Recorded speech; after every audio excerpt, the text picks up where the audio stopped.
adik-adik sekalian yang sedang berusaha mengubah skripsi menjadi jurnal. Kita akan kasih adik-adik sekalian tips-tips agar adik-adik sekalian nanti mudah mengubah artikel yang tadinya sulit dari skripsi menjadi artikel. Kita akan coba untuk membantu melalui video ini. Simak dari awal sampai dengan akhir. Semoga dapat membantu. Oke, adik-adik sekalian, saya kira pembuatan skripsi itu adalah satu modal yang besar agar adik-adik sekalian bisa mengubahnya menjadi artikel yang akan diterbitkan ke dalam jurnal. Adik-adik sekalian hanya perlu untuk memahami bagaimana tata cara penggunaannya, karena jurnal dimulai dari artikel yang dihasilkan dari penelitian lapangan. Jadi adik-adik sekalian bisa dengan sangat mudah nantinya mengubah skripsinya atau laporan akhirnya berubah menjadi artikel. Nah, tahap pertama yang harus benar-benar adik-adik sekalian pahami itu adalah harus lihat template-nya pada jurnal tersebut. Kita harus ikuti template yang ada pada jurnal tersebut. Jika nanti jurnalnya meminta apapun di template itu, maka kita harus ikuti, karena penting bagi seorang author untuk memahami template yang ada pada jurnal. Jadi template itu satu tata cara aturan penulisan yang ada pada jurnal tersebut. Jadi ada modelnya yang akan adik-adik ikuti di jurnal tersebut. Jadi saran saya memang harus dibaca dulu template-nya, karena itu penting sekali. Tulisan selingkung yang akan kita ikuti, yang akan menentukan tulisan kita diterima atau tidak. Oke, kita langsung masuk pada bagian pertama. Nah, sebelum abstrak biasanya judul ya, maka judulnya biasanya tidak boleh lebih dari 15 kata. Jadi saran saya adalah, sekalian memang harus lihat judulnya dengan baik, berapa kata dalam judulnya. Jika lebih dari 15, maka sebaiknya dipersingkat atau dihilangkan bagian yang tidak penting. Semisal penelitian di sekolah mana gitu ya, hilangkan kata sekolah. Tempat penelitiannya nanti dijelaskan di dalam pendahuluan. Oke, kita masuk abstrak. Abstrak dalam satu jurnal biasanya tidak lebih dari 175 kata, atau ada memang beberapa jurnal yang maksimal 200 atau 250 kata. Tapi kebanyakan tidak lebih dari 175. Nah, saran saya memang abstrak yang ada sekarang itu modal utama kita. Maka yang harus kita lakukan adalah paling tidak harus memenuhi kriteria yang ada pada layar kita ini. Yang pertama latar belakang. Jadi latar belakang itu dijelaskan lebih kurang 2 baris, 2 linia. Sebaiknya 1 saja. Maka yang dimasukkan itulah ide pokok saja yang ada pada latar belakang. Yang berikutnya kita harus buat tujuan penelitian. Ya, tujuannya apa penelitian ini? Biasanya penelitian ada yang langsung pada tujuan penelitiannya saja dibuat, ya, karena dia langsung pada inti dari abstrak atau yang dia ingin jelaskan kepada pembacanya bahwa dia ingin meneliti tentang ini. Lalu yang berikutnya adalah metode. Jadi kita jelaskan metode yang kita gunakan secara singkat. Misalnya saya menggunakan penelitian adalah kualitatif dengan mewawancarai misalnya gitu ya 150 orang yang menjadi responden dan lain sebagainya. Biasanya tidak lebih dari 1 baris. Lalu hasil ini adalah betul-betul inti dari yang kita dapatkan. Misalnya kalau kualitatif berarti ada beberapa poin yang kita dapat misalnya. Kalau kuantitatif berarti ada angka yang kita jelaskan di sana, pengaruhnya atau tidak pengaruhnya, hubungan atau tidak berhubungan, kita jelaskan di hasil yang ada pada abstrak. Atau ide pokok yang kita dapat, atau novelty yang kita dapat, pembaharuan yang kita dapat. temuan yang kita dapat, maka dijelaskan sedikit di abstraksi. Berikut nanti ada kesimpulan. Nah, ini biasanya tidak lebih dari 175 kata. Jadi kalau adik-adik sekalian sudah membuat abstraksi di skripsinya, maka tinggal mengikuti langkah-langkah ini saja. Nanti ada keyword. Keyword itu biasanya tidak lebih dari minimal 3 kata ya. Minimal 3 kata yang, atau di beberapa diksi tidak lebih dari 3. Ya. Kita misalnya mengambil K-pop gitu ya, terhadap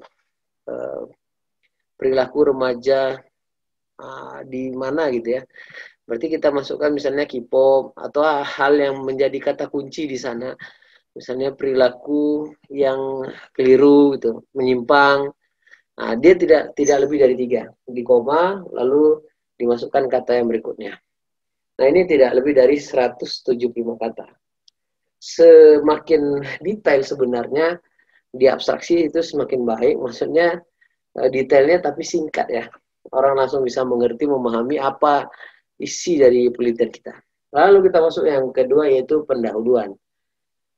Nah, pendahuluan ini saya sarankan agar nanti mudah menyadur dari skripsi menjadi artikel, maka paling tidak dia harus memiliki kandungan seperti ini. Di dalam pendahuluan itu, biasanya kan kalau dalam skripsi itu ada latar belakang, ada rumusan masalah, ada tujuan, ada kegunaan, dan tergantung tempat kampus kita masing-masing. Apa-apa saja yang menjadi bagian dari bab 1. Nah, kalau di artikel itu dipersingkat ya. Biasanya pendahuluan ini menentukan bagus atau tidak bagusnya satu artikel. Jadi memang membuat pendahuluan ini luar biasa rumitnya. Semakin banyak literatur yang kita masukkan di sana, itu semakin baik. Jadi kalau seandainya di dalam pendahuluan deskripsinya literaturnya sedikit, maka di artikel harus diperkaya, harus diperbanyak untuk mendukung ide atau gagasan yang ingin kita coba teliti.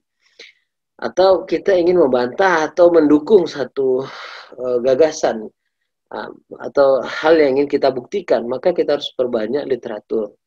Nah, yang harus kita lakukan yang pertama adalah kita harus mengidentifikasi tujuan penelitian kita. Kita ini meneliti apa gitu. Oke, kita meneliti tentang misalnya tentang kesehatan mental gitu ya. Oke, kesehatan mental bagi orang yang sudah belajar mental gitu. Maka kita harus memenuhi beberapa bagian. Ya, menurut saya begitu ya. Jadi ini untuk memudahkan aja sebenarnya bagi para adik-adik sekalian yang sudah membuat skripsi, maka yang mengikuti ini sebenarnya memudahkan alur berpikir adik-adik sekalian. Pertama, kita buat teorinya. Misalnya, kita masukkan teori tentang orang yang belajar mental harusnya menjadi tenang gitu. Orang yang belajar mental harusnya memahami mental, bisa menggunakan ilmu mentalnya untuk menjadi apa gitu ya, menolong orang lain. Itu secara sempurnanya atau secara teorinya begitu. Jadi kita harus masukkan gitu ya. Kita bisa juga buat tentang toleransi gitu ya. Secara teori kan toleransi itu harus dilakukan, harus harus ada, memang harus terjadi di antara kita satu sama lain. Maka sebenarnya teori itu kita gambarkan hal-hal yang secara secara yang baik gitu ya, secara sesuatu yang sesuai dengan literatur. Lalu kita buat kenyataannya, atau jika ada fenomena gitu ya, fenomena atau hal yang menjadi problem atau hal yang menjadi yang tidak sesuai dengan teori. Nah, ini untuk menjadi landasan kita untuk membuat rumusan masalah biasanya adik-adik sekalian. Jadi bisa untuk menjadikan penelitian ini layak untuk diteliti. Saya misalkan saya meneliti tentang pembuatan ketupat dengan daun pisang misalnya ya. Nah, ternyata penggunaan ketupat dengan daun pisang itu ada bandingannya gitu dengan menggunakan ketupat dengan menggunakan daun menggunakan daun kelapa dan lain sebagainya. Nah, ini kenyataannya misalnya menggunakan daun kelapa itu menjadi apa kekurangannya? Kita jelaskan. Sedangkan kalau menggunakan daun pisang, kekurangannya apa? Jadi sebenarnya kenyataan itu bisa menjadi hal yang membuat teori itu menjadi perlu dipertanyakan atau hal teori itu perlu dilakukan research. Kenapa kita harus melakukan itu? Maka yang ketiga itu adalah seharusnya. Yang seharusnya dilakukan itu seperti apa? Misalnya saya contohkan tadi orang yang ahli mental gitu ya. Secara teorinya tentu dia bisa mengatasi masalahnya, tentu dia bisa membuat orang lain menjadi menyenangkan ketika atau dia menjadi menyenangkan di antara orang-orang banyak gitu. Tapi kenyataannya tidak begitu. Kenyataannya justru dia punya masalah, dia nggak bisa mengatasi masalah. Nah ini dia nggak bisa bantu orang gitu ya. Atau fenomena yang terjadi adalah banyak orang yang sudah belajar terapi misalnya, tapi nggak bisa terapi. Nah ini perlu menjadi pertanyaan. Nah, adik-adik sekalian, itu menjadi hal yang perlu untuk diteliti. Dari situlah kita buat masalah. Atau kita katakan kenyataan itu problem statement. Jadi ada problem-problem yang menjadi statement kita yang kita dapat dari berbagai macam literatur yang didukung oleh kenyataan. Jadi ini pun perlu kita pahami dengan baik. Nah, agar skripsi yang kita sudah buat tadi menjadi baik. Biasanya paling berat tuh ada di sini ya, di pendahuluan biasanya. Karena pendahuluan deskripsi itu terlalu terlalu banyak tidak literatur justru, tapi pernyataan sendiri. Maka di sini berbeda, maka harus ada literatur. Yang berikutnya adalah menggunakan parafrase. Jadi kita nggak boleh membuat misalnya kesehatan mental adalah nggak boleh begitu. Kita harus menggunakan parafrase. Atau saya contohkan begini parafrase ya. Kalau dalam buku misalnya ditulis Zatra adalah orang yang ganteng dengan tubuh ideal. Misalnya begitu ya. Nah, kalau di paraphrasing ini atau parafrase dia nggak bisa menjadi gini. Taruh saja kayak kita buat seperti ini. Idealnya tubuh Zatra membuat dia menjadi ganteng. Nah, seperti inilah kira-kira adik-adik sekalian. Jadi yang kita ambil itu adalah ide pokoknya dari tulisan tadi. Jadi ada sumbangsih kita di sana. Jadi kita nggak main caplok-caplok aja, nggak copy paste. Artinya referensi tadi itu berguna untuk riset kita. Jadi jangan ngambil-ngambil aja. Kita harus menyesuaikan dia dengan penelitian kita tanpa menghilangkan maksud daripada ini. Ya, jadi maksudnya harus sesuai juga dengan itu. Oke, saya contohkan misalnya saya mengambil satu tulisan yang membuat satu just state misalnya atau satu hal yang mengatakan baik atau buruk gitu ya. Semangka itu enak misalnya. Nah, ini adalah satu hal yang menjadi harus ada referensinya atau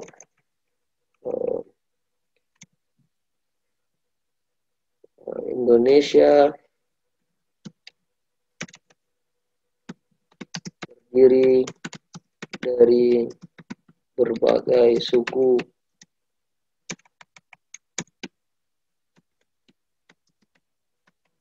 bangsa yang menjadi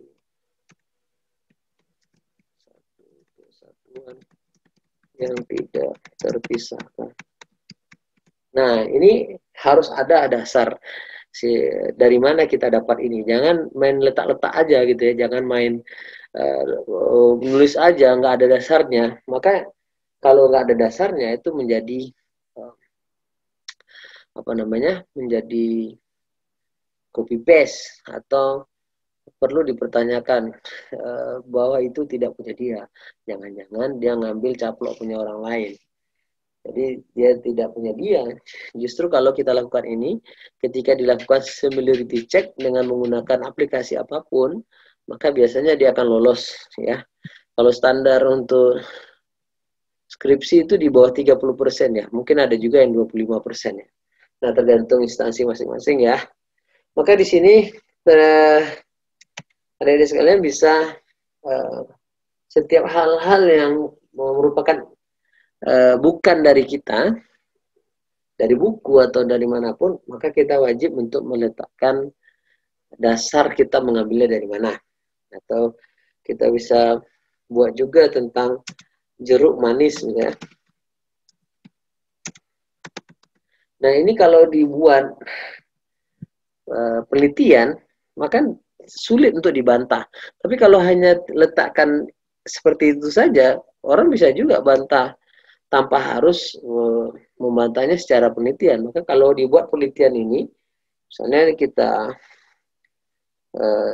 kita berikan ini landasan bukunya, referensinya, atau landasan penelitian dari artikel lain, maka dia tidak bisa dibantah orang.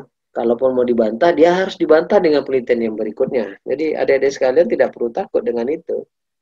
Ya, kita harus ya paling jeli di bidang meletakkan referensi sehingga tidak disalahkan oleh siapapun. Nah, ini yang harus betul-betul dikuasai oleh pemula dalam membuat artikel. Nah, berikutnya seberapa penting ini perlu diteliti, itu harus benar-benar ada di pendahuluan. Sepenting apakah penelitian ini, maka kita harus jelaskan begitu penting penelitian ini. Jika tidak dilakukan, apa yang akan terjadi? Maka ini harus ada di pendahuluan, karena dengan begitu orang tertarik untuk membaca pendahuluan. Saya tidak bisa mengatakan berapa banyak maksimal pendahuluan, biasanya tergantung jurnal masing-masing, tapi saran saya memang tidak lebih dari 2 halaman, maksimal itu 2 halaman. Kalau lebih dari 2 halaman biasanya bosan ya bacanya. 1 halaman panjang saja kita sudah cukup bosan. Jadi kalau seandainya kita sudah mengerti, maka setiap kata itu bisa disitasi, menggunakan sitasi, kita letakkan referensinya di sana. Jadi tidak bisa, misalnya kita buat tentang rokok, bahaya rokok,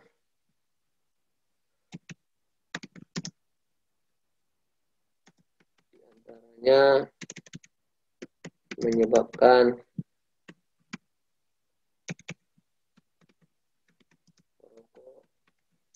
menderita kanker. Nah gitu ya. Nah walaupun bahasanya kacau ya, maka nanti kita perbaiki. Rokok menyebabkan kanker.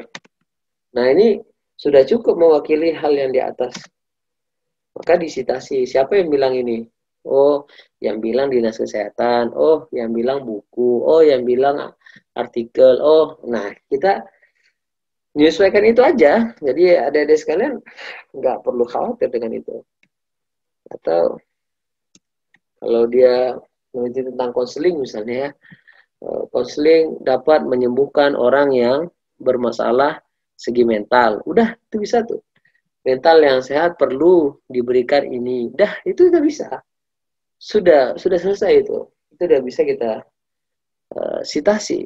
Jadi semakin banyak sitasi yang ada di pendahuluan, semakin banyak buku, semakin banyak artikel yang ada pada pendahuluan, itu sangat baik. Walaupun deskripsinya nggak ada ya, Atau walaupun di skripsinya awalnya nggak ada itu, maka nggak apa-apa di pendahuluan ada itu. Dengan baik kita perbanyak di sana literaturnya.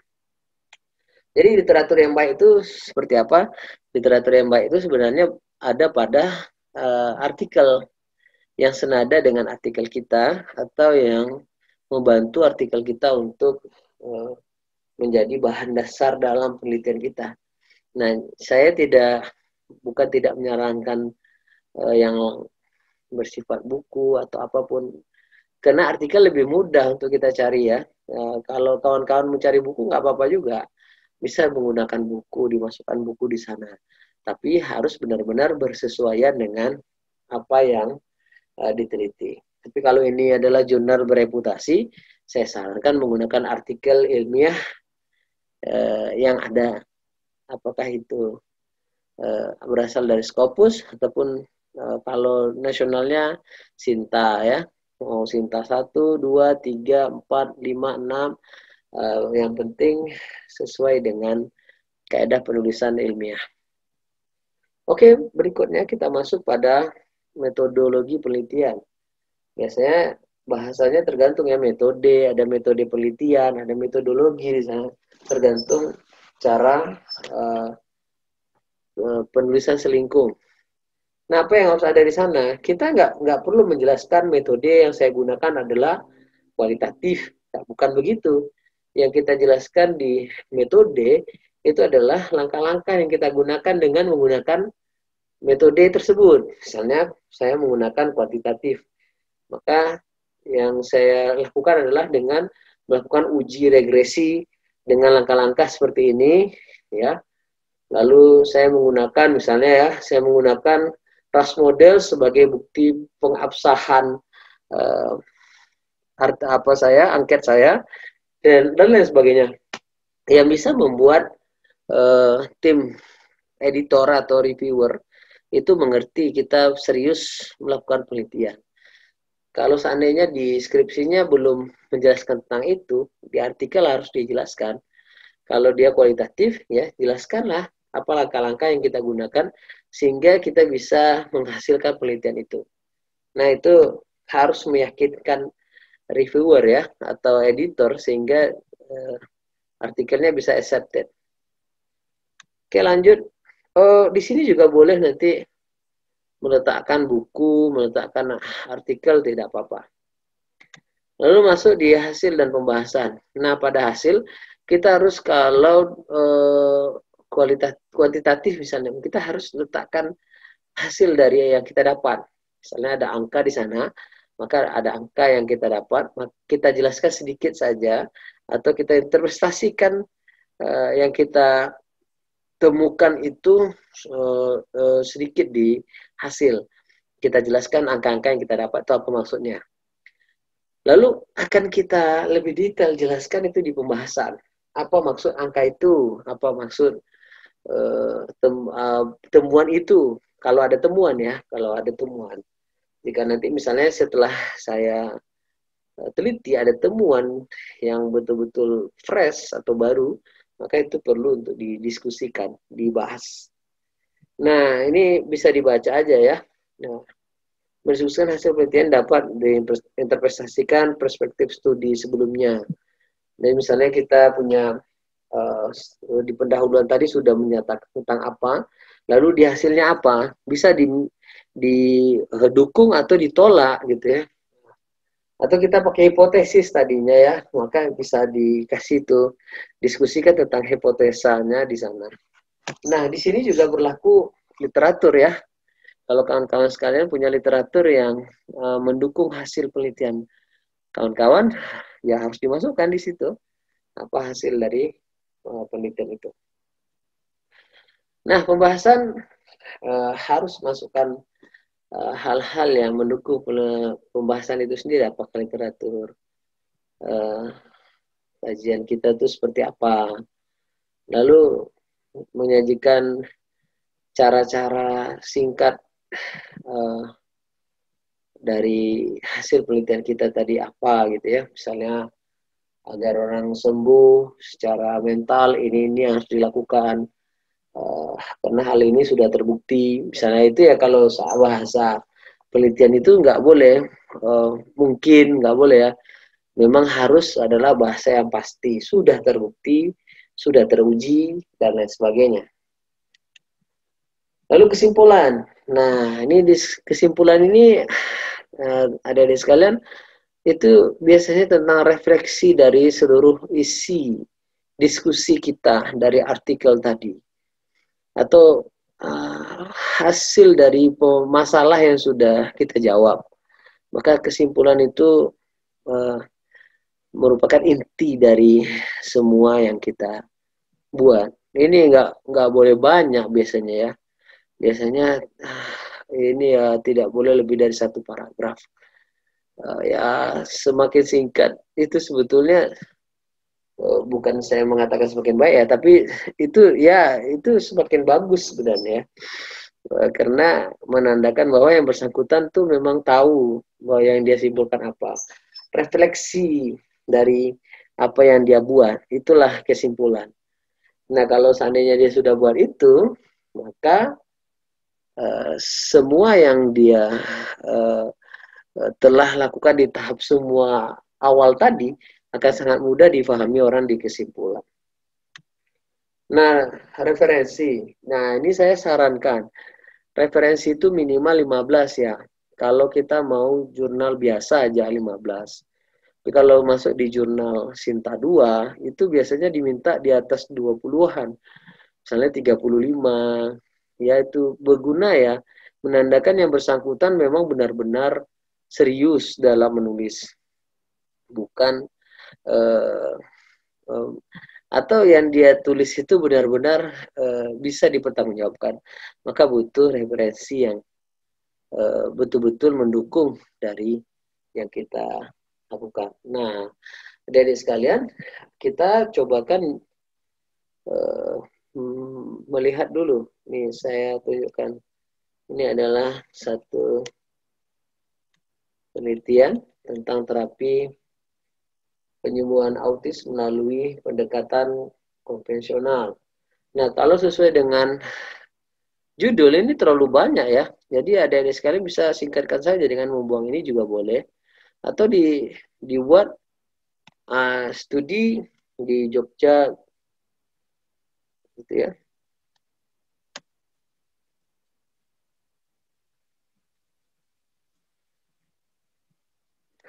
Gini juga bisa ya. Oke, ini cukup ini. Oke, nah ini cukup. Jadi udah bisa itu kita hitung ya. 1, 2, 3, 4, 5, 6, 7, 8, 9, 10, 11, 12, 13. Jadi bisa 13 dari yang 15 tadi. Dia bisa juga seperti ini ya. Nggak perlu ada ini pun nggak apa-apa. Tuh, seperti itu juga bisa. Nanti dijelaskan di pendahuluan ya. Oke, dari sekalian kita lihat dulu. Ini kan banyak ya. Banyak sekali. Berapa kata ini?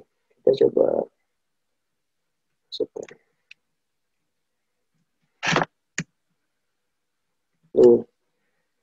Ada sekitar 314 kata. Nah, ini harus dipersingkat lagi. Ya, apa yang menjadi ide pokok dari penelitian ini, itulah yang kita jadikan abstraksi. Oke, diambil bagian-bagian penting dari situ, lalu keywordnya ya, tidak minimal ada, misalnya ada 3 ya. Nah, ini ada autis, ada konvensional, ada zikir, ada modifikasi perilaku, ada ya, tergantung isi yang kita lakukan penelitian. Nah, ini sangat sedikit isi daripada literaturnya di pendahuluan.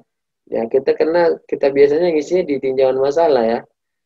Ya, karena di situ nanti banyak sekali. Nah, ini ya terbalik ya, semuanya harus ada di pendahuluan. Maka kita rubah ya. Nah, dari sekalian, setelah kita rubah misalnya, jadinya kayak gini.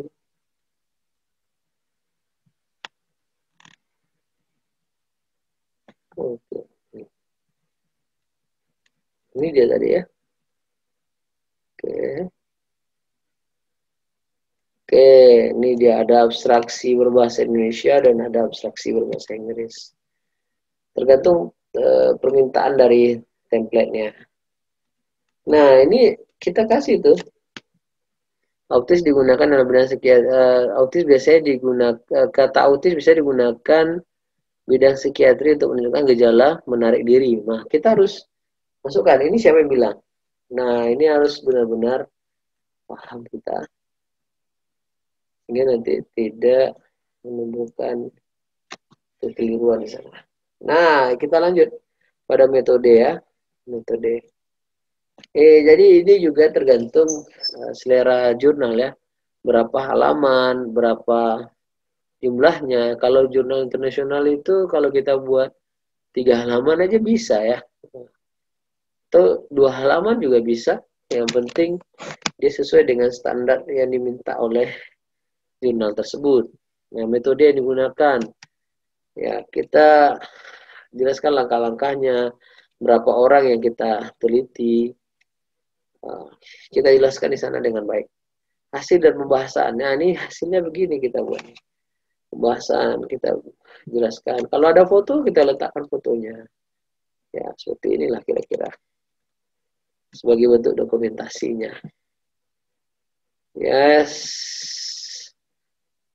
Tuh, foto-foto yang kita gunakan. Lalu yang terakhir adalah kesimpulan. Nah, selesai. Nah, kalau jurnal itu minta kesimpulannya banyak, ya udah banyak kita masukkan. Kalau sedikit ya sedikit. Itulah kira-kira yang bisa kita buat ya untuk penelitian dari hasil skripsi atau tesis atau laporan penelitian yang bisa kita rubah menjadi artikel jurnal. Jadi bisa difahami dengan baik. Nah, untuk pertemuan berikutnya saya akan jelaskan tentang style sitasi atau style yang digunakan dalam penelitian. Ada banyak sekali ya, tapi kita akan jelaskan sesuai dengan template jurnal. Jadi kalau template jurnalnya itu, maka kita masukkan template sesuai dengan template jurnal. Nah, nanti kita akan lihat juga apa-apa saja yang harus kita lakukan dalam membuat sitasi. Jadi bisa kita sesuaikan. Nah, sebelum kita tutup, kita tengok dulu jurnal. Misalnya kita gunakan adalah jurnal Al-Itizan, misalnya ya. Nah, di jurnal ini kita ada template-nya. Makanya yang kita tahap pertama tuh download template dulu. Template-nya di-download dulu. Nah, kita sudah download template-nya, kita baca template-nya. Apa-apa saja langkah-langkah di template tersebut. Jadi kita tinggal menyalin ya, apa yang sudah ada di jurnal, yang sudah ada di skripsi kita ke dalam ini. Dia minta ini 16 ya, maka kita ikuti.